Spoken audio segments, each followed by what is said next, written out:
Welcome back to Remote Work, the show teaching you how to create a rhythm between life and work so you can work better remotely, or at least away from the main office. On today's show, I talk about how to respect your spaces. Stay tuned.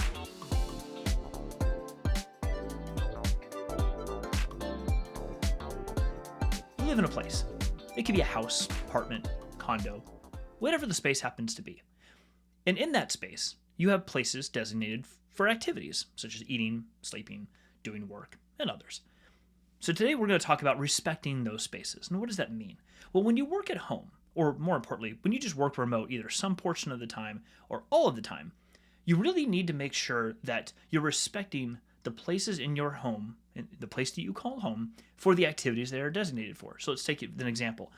Eating, that could be a dining room, your kitchen, or some other area that you've designated that's typically where you eat. So that's where you should eat. Sleeping.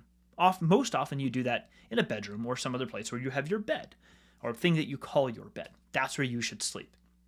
Work. If you're going to work, it's in a space you've dedicated for space, a desk, an office, what have you.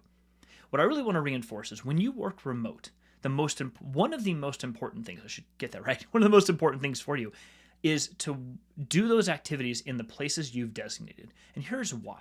When you are in a small confined space for a long period of time, now that confined space could be, a 3-bedroom home in the middle of the suburbs. It could be, a one bedroom in an apartment you share with roommates. Whatever it is, you're going to have a limited number of places to go. It's not like you leave the house anymore in this new work model to go to an office, at least not that frequently, and at least not for most of us.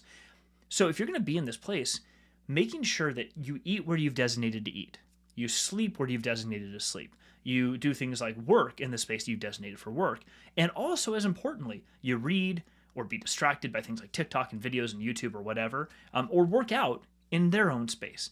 And the reason this is so important is psychologically, you want your brain to associate those activities with those locations.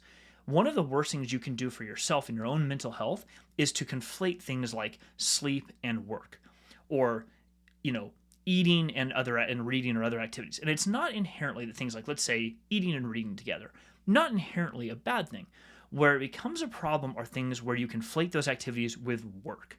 Because at the end of the day, and I've said this before, the work-life balance idea, I believe, is a misnomer. You can't ever have a balance, and you shouldn't be striving for a balance with work. It should not be the core tenet in your life. Your life is the core tenet in your life. Work is a component of that. It does arguably take up a large chunk of your time, but not any more large than your sleep time, or that should be taking care of yourself. And when you start to conflate things such as working and eating, sleeping or reading or being distracted, you start to contextualize everything together with work, making it the cornerstone of everything you do. That has been a problem that I think we're now seeing after the better part of 50, 60 years. We're now seeing the issues that come from doing that. I was talking to a really good friend of mine last night, so full credit to him for inspiring this idea for this video.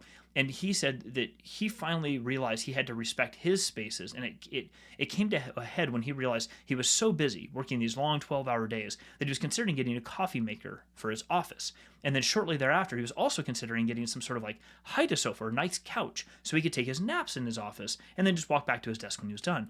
And that's when it dawned on him that it's like, I'm just building a space to never leave my office. Now, some may argue that's not a bad thing, and many startup companies in Silicon Valley have been doing that for years. Your Googles and Facebooks, and many other companies have been known for creating an atmosphere where employees don't necessarily feel like they have to leave to live their life. And while that may seem appealing, I think especially when you're in your home and you're doing that in your own home, it almost makes you a prisoner in your own space.